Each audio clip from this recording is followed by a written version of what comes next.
Okay dear student, మీకు ఈజీగా ఉండడం కోసం మరొకసారి నేను ఈ ఛానల్లో ఎక్స్ప్లెనేషన్ ఇస్తున్నాను. జాగ్రత్తగా వినండి, చదవండి, ఎగ్జామ్ బాగా రాయండి. ఓకే, ఈ క్వశ్చన్ కూడా చాలా important. What are the galvanic cells? Explain the working of galvanic cell with neat sketch, taking Daniell cell as example.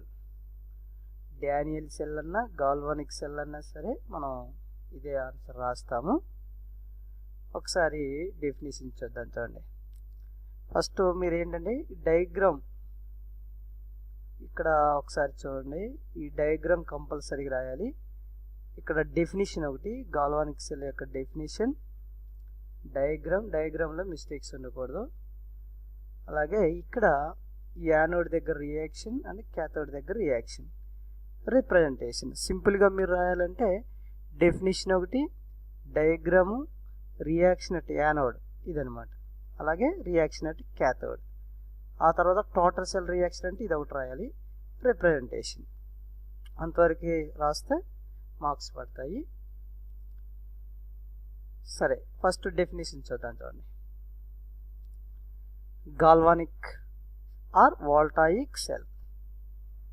Galvanic or voltaic cell, the electrochemical cells, దీని సెల్స్ అంటారు. Electrochemical cells which convert chemical energy into electrical energy by spontaneous redox reaction is called galvanic cell or voltaic cell. Which converts chemical energy అంటే ఇక్కడ chemical reaction జరగటం ద్వారా electricity అనేది produce అవుతుంది. ఆ ఎలక్ట్రిసిటీని ఇది ఇక్కడ వాల్టామీటర్ అంటారు, దీంతో మెజర్ చేస్తారు. కెమికల్ రియాక్షన్ అనేది ఏ కెమికల్స్ మధ్య అంటే జరిగేది, ఇక్కడ zinc sulphate and copper sulphate, ఈ రెండింటి మధ్య జరిగే రియాక్షన్ సింపుల్గా చెప్పాలంటే. సో ఈ రెండింటి మధ్య కెమికల్ రియాక్షన్ జరగటం వలన ఎలక్ట్రిసిటీ ప్రొడ్యూస్ అవుతుంది. ఆ ఎలక్ట్రిసిటీని మనం ఇక్కడ మెజర్ చేస్తాం వాల్టామీటర్. ఇటువంటి సెల్స్ని ఏమంటారంటే గాల్వానిక్ సెల్స్ అంటారు, ఆర్ వోల్టాయిక్ సెల్స్ అంటారు. అదనమాట. అంటే సింపుల్గా ఏంటంటే గాల్వానిక్ సెల్ అంటే కెమికల్ రియాక్షన్ జరగడం ద్వారా ఎలక్ట్రిసిటీ ప్రొడ్యూస్ చేసే సెల్స్ని మనం galvanic cells or voltaic cells అంటాము. ఓకే, ఎగ్జాంపుల్ ఏంటంటే డానియల్ సెల్. ఇది డానియల్ సెల్ అన్నమాట. ఈ కన్స్ట్రక్షన్ చూద్దాం. చూడండి, ఇక్కడ ఇది జింక్ సల్ఫేట్ తీసుకుంటారు. ఇందులో కెమికల్ జింక్ సల్ఫేట్ తీసుకొని వాటర్లో డిజాల్వ్ చేసి దాన్ని మనం ఇక్కడ తీసుకుంటారు. జింక్ సల్ఫేట్ ఈ చాంబర్లో లేదా ఈ కంటైనర్లో తీసుకుంటారు జింక్ సల్ఫేట్ని. అలాగే నెక్స్ట్ ఈ బేకర్లో లేదా కంటైనర్ లేదా చాంబర్ అని కూడా వచ్చి ఇందులో కాపర్ సల్ఫేట్ తీసుకుంటారు. CuSO4 అనమాట. కాపర్ సల్ఫేట్ అంటే కాపర్ సల్ఫేట్ని వాటర్లో డిజాల్వ్ చేసి ఇందులో తీసుకుంటారు. ఇక్కడ జింక్ సల్ఫేట్ ఎందులో అయితే మనం తీసుకున్నామో అందులో జింక్ రాడ్ ఉంచుతారు. ఇది ఎలక్ట్రోడ్ కింద యాక్ట్ చేస్తుంది. ఇది జింక్ రాడ్ అనమాట. ఇందులో జింక్ సల్ఫేట్ సొల్యూషన్ తీసుకున్నాం కదా, అంటే జింక్ సల్ఫేట్ని వాటర్లో డిజాల్వ్ చేసి ఇందులో తీసుకుంటాము. ఇదేమో జింక్ రాడ్. అలాగే ఇక్కడ కాపర్ సల్ఫేట్ తీసుకున్నాం కదా, రైట్ సైడ్, ఇది లెఫ్ట్ సైడ్, ఇది right side. Right side copper sulphate solution తీసుకుంటాం కదా, ఇందులో కాపర్ ఎలక్ట్రోడ్ని, కాపర్ మెటల్ని ఇందులో ఉంచుతాం అన్నమాట, కాపర్ మెటల్ని. ఇక్కడ జింక్ సల్ఫేట్ సొల్యూషన్లో ఉంటుంది, జింక్ మెటల్ అనేది. ఇక్కడ కాపర్ మెటల్ అనేది కాపర్ సల్ఫేట్ సొల్యూషన్లో ఉంటుంది అనమాట. ఈ సెట్ మొత్తం, ఇది మొత్తం కూడా యానోడ్ కింద యాక్ట్ చేస్తుంది. ఇక్కడ ఇది మొత్తం కూడా క్యాథోడ్ కింద యాక్ట్ చేస్తుంది. యానోడ్ అంటే ఇక్కడ ఆక్సిడేషన్ జరుగుతుంది, ఇక్కడ రిడక్షన్ జరుగుతుంది. ఆక్సిడేషన్ అంటే ఏంటో, రిడక్షన్ అంటే ఏంటో కూడా చూద్దాము. ఇక్కడ నుంచి ఇక్కడ ఆల్రెడీ రాశాడు చూడండి, దీని కిందే రియాక్షన్ రాశాడు. ఆక్సిడేషన్ అంటే ఏంటి అనేది, జింక్ అనేది ఇక్కడ జింక్ మెటల్ అనేది 2 ఎలక్ట్రాన్స్ లాస్ అయిపోయి జింక్ 2+ కింద కన్వర్ట్ అవుతుంది.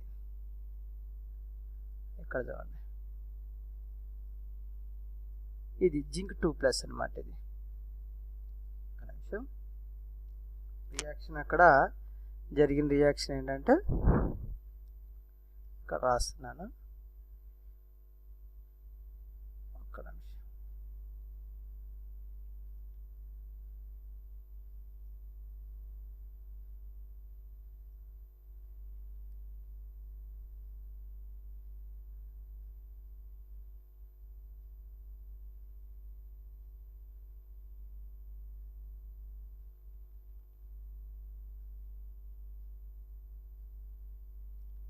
ఓకే, ఇక్కడ రాస్తున్నాను. Okay, wait.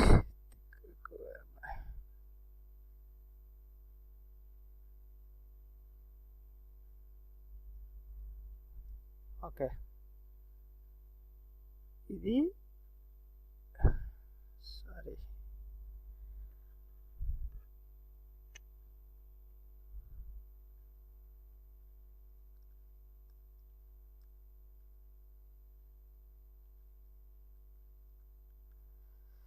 వైట్.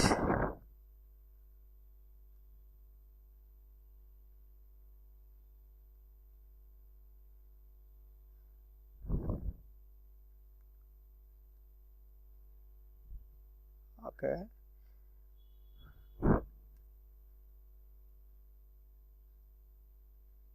ఇది జింక్ అనేది ఎలా కన్వర్ట్ అవుతుందంటే Zn+2 కింద కన్వర్ట్ అవుతుంది. ఎందుకని 2 ఎలక్ట్రాన్స్ లాస్ అయితే 2 ఎలక్ట్రాన్స్ లాస్ అయ్యి Zn+2 కింద కన్వర్ట్ అవుతుంది. ఇక్కడ ఈ 2 ఎలక్ట్రాన్స్ అనేవి ఈ మెటల్ అనేది ఇలా Zn+2 కింద కన్వర్ట్ అవుతుంది కదా, 2 ఎలక్ట్రాన్స్ లాస్ అయ్యి ఈ 2 ఎలక్ట్రాన్స్ ఇటువైపుగా మూవ్ అవుతాయి. ఇలాగ ఎప్పుడైతే ఎలక్ట్రాన్స్ మూవింగ్ అయితే జరిగిందో అదే ఎలక్ట్రిసిటీ అనేది. The flow of electrons is called electricity. So electricity అనేది ఇలాగా లెఫ్ట్ సైడ్ నుండి రైట్ సైడ్కి మూవ్ అవుతుంది. ఇక్కడ కాపర్ ఏం చేస్తుందంటే, కాపర్ మెటల్ అనేది ఏం చేస్తుందంటే ఇక్కడ నుంచి వచ్చినటువంటి ఎలక్ట్రాన్స్ని కాపర్ తీసుకుంటుంది. అదే రియాక్షన్ ఇక్కడ రాశారు చూడండి. ఇది ఏం రాశారంటే ఇక్కడ Cu2+, అంటే ఇక్కడ అనమాట ఈ కాపర్ సల్ఫేట్లో ఉన్నటువంటి Cu+2. కాపర్ సల్ఫేట్ ఏ ఫామ్లో ఉంటుంది, CuSO4 కదా. ఇది ఎలా ఉంటుందంటే Cu+2+SO4 ఇక్కడ ఉంది కదా ఈ Cu+2. ఈ Cu+2 ఇక్కడ నుంచి వచ్చినటువంటి ఎలక్ట్రాన్స్ని తీసుకొని, అదే ఇక్కడ రాస్తున్నాను నేను. Cu2+2 అంటే ఆ 2 ఎలక్ట్రాన్స్ని తీసుకొని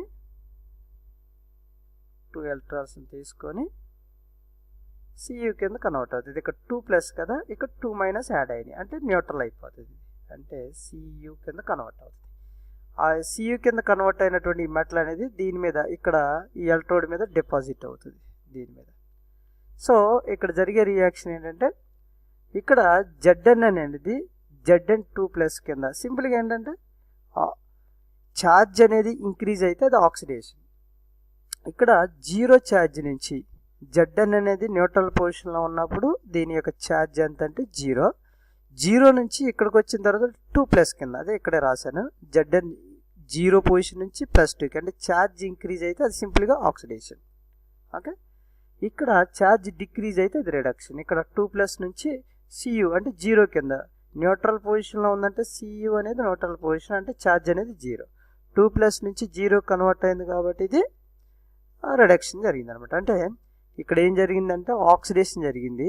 ఆక్సిడేషన్ అంటే ఇక్కడ జింక్ మెటల్ అనేది 2 ఎలక్ట్రాన్స్ లాస్ అయిపోయి Zn+2 కింద కన్వర్ట్ అయ్యి ఆ Zn+2 అనేది సొల్యూషన్లోకి వెళ్ళిపోతుంది. Zn+2 అనేది ఇక్కడ ఉండదు.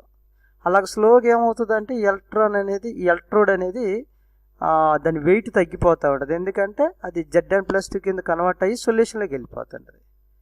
ఇక్కడ రిలీజ్ అయిన 2 ఎలక్ట్రాన్స్ ఇలా వస్తాయి. ఇలా వచ్చేసి ఇక్కడికి వచ్చిన తర్వాత ఈ మెటల్ రాడ్ దగ్గరకు వచ్చిన తర్వాత ఎలక్ట్రాన్స్ని ఈ సొల్యూషన్లో ఉన్నటువంటి కాపర్ సల్ఫేట్ ఉంది కదా, ఇది ఏ ఫామ్లో ఉంటుందని చెప్పాను, Cu+2SO4 ఫామ్లో ఉంటుంది కదా. ఈ Cu+2 అనేది ఇక్కడ వచ్చినటువంటి 2 ఎలక్ట్రాన్స్ని తీసుకుని Cu కింద కన్వర్ట్ అవుతుంది. అంటే ఇక్కడ 2+ నుంచి 0 కింద వచ్చింది కాబట్టి ఇది రిడక్షన్. అంటే ఇక్కడేమో ఆక్సిడేషన్, ఇక్కడేమో రిడక్షన్. ఇది యానోడ్ కదా, యానోడ్ దగ్గర జరిగే ప్రాసెస్ ఏమో ఆక్సిడేషన్. ఇక్కడ క్యాథోడ్, ఇక్కడ రాశాను చూడండి, ఇది క్యాథోడ్ అనమాట. క్యాథోడ్ దగ్గర జరిగేది రిడక్షన్ అనమాట. సో యానోడ్ దీన్ని మైనస్తో రిప్రజెంట్ చేస్తాము, క్యాథోడ్ని ప్లస్తో రిప్రజెంట్ చేస్తాము. ఇది ఎలక్ట్రోకెమికల్ సెల్స్లో. ఓకే, ఒక్క నిమిషం.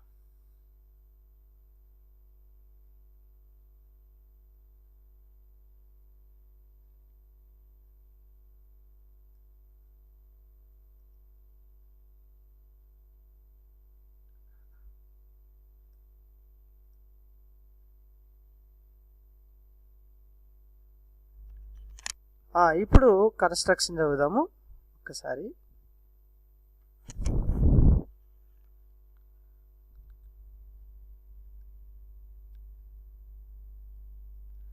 The electrochemical cell consists of two half cells.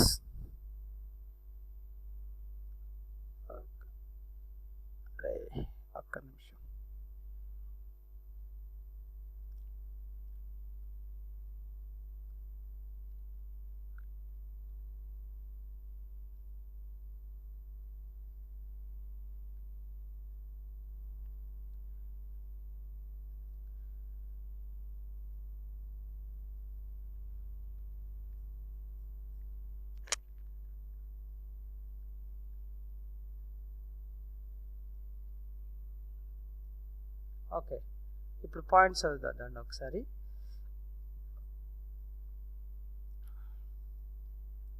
Electrochemical cells consist of two half cells. దీన్ని ఒక హాఫ్ సెల్ అంటారండి. Zinc rod in zinc sulphate సొల్యూషన్లో ఉంది కదా, ఇది ఒక హాఫ్ సెల్.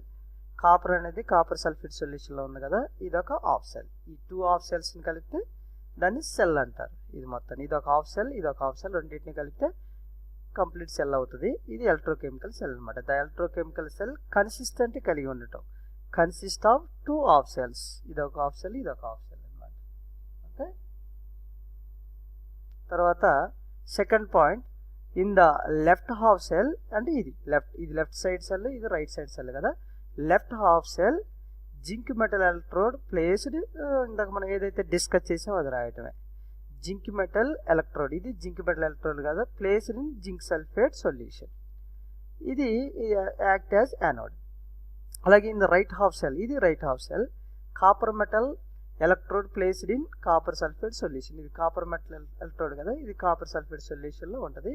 ఇది మొత్తం కూడా క్యాథోడ్ కింద యాక్ట్ చేస్తుంది. These two half cells are internally connected through a salt bridge. Internally అంటే ఇది అనమాట, ఇది సాల్ట్ బ్రిడ్జ్ అంటాం. ఇక్కడ సాల్ట్ బ్రిడ్జ్ అని రాయబడింది, ఇది సాల్ట్. ఈ సాల్ట్ బ్రిడ్జ్తో ఈ రెండు కనెక్ట్ చేసి ఉంటాయి. సాల్ట్ బ్రిడ్జ్ అంటే ఈ రెండింటిని కనెక్ట్ చేయడానికి యూజ్ చేసే ఒక బ్రిడ్జ్ అనమాట. ఇందులో కేసీఎల్ని వాడతాము. కేసీఎల్ అంటే పొటాషియం క్లోరైడ్ని యూజ్ చేస్తాము.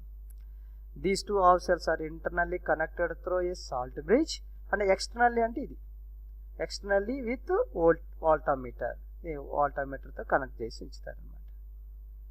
ఓకే, తర్వాత వర్కింగ్ చూద్దాం. చూడండి, సింపుల్గానే ఉంటుంది. In galvanic cell oxidation takes place అంటే యానోడ్. యానోడ్ దగ్గర ఏం జరిగింది అంటే ఆక్సిడేషన్ అంటే ఏంటి, జింక్ Zn+2 కింద కన్వర్ట్ అవటం, అది ఆక్సిడేషన్ అంటే. అలాగే రిడక్షన్ టేక్స్ ప్లేస్ అంటే క్యాథోడ్ దగ్గర జరిగేది రిడక్షన్. రిడక్షన్ అంటే ఏంటి, Cu+2 ఛార్జ్ అనేది డిక్రీజ్ అవటం, +2 నుంచి 0కి. These two half cells combine to form the total reaction అనమాట. అంటే యానోడ్ దగ్గర ఈ రియాక్షన్ ఆల్రెడీ ఇక్కడ రాశాం కదా, అది ఇక్కడ రాశాడు. క్యాథోడ్ దగ్గర రియాక్షన్ ఇక్కడ రాశాడు. టోటల్ రియాక్షన్ అంటే నెట్ సెల్ రియాక్షన్ అంటారు దాన్ని. నెట్ సెల్ రియాక్షన్ అనేది ఈ రెండింటిని కంబైన్ చేసి రాయటమే. Zn+Cu+2 అది ఇక్కడ రాశాడు. And employees use rise to Zn2+Cu. ఇక్కడ 2 ఎలక్ట్రాన్స్, ఈ 2 ఎలక్ట్రాన్స్ క్యాన్సిల్ అవుతాయి. ఈ రెండింటిని కంబైన్ చేసేటప్పుడు లెఫ్ట్ సైడ్ ఉన్నటువంటి ఈ 2 ఎలక్ట్రాన్స్, రైట్ సైడ్ ఉన్నటువంటి 2 ఎలక్ట్రాన్స్ రెండు క్యాన్సిల్ అయిపోతాయి. ఇక ఈ రెండు కంబైన్ చేసి రాస్తే అది నెట్ సెల్ రియాక్షన్ అవుతుంది అనమాట. తర్వాత ఇక రిప్రజెంటేషన్ అంటే చూడండి, in galvanic cell the oxidation of cell reaction return at left hand side. ఇదేమో ఆక్సిడేషన్ రియాక్షన్ ఏమో ఆఫ్ రియాక్షన్ ఇటు లెఫ్ట్ సైడ్ రాస్తాము. అలాగే రిడక్షన్ ఆఫ్ సెల్ రియాక్షన్ ఏమో రైట్ హ్యాండ్ సైడ్ రాస్తాము. మధ్యలో రెండు స్లాషెస్ ఉంచుతాం. చూడండి, left hand side and reduction of cell reaction return at right hand side. These two half cells are separated by 2 parallel lines. ఇవి 2 parallel lines అంటే these lines that indicates by salt bridge. ఈ lines ఏం తెలియజేస్తాయి అంటే salt bridge అని తెలియజేస్తాయి. అంటే ఇదొక రియాక్షన్ కదా, ఇదేమో లెఫ్ట్ హ్యాండ్ సైడ్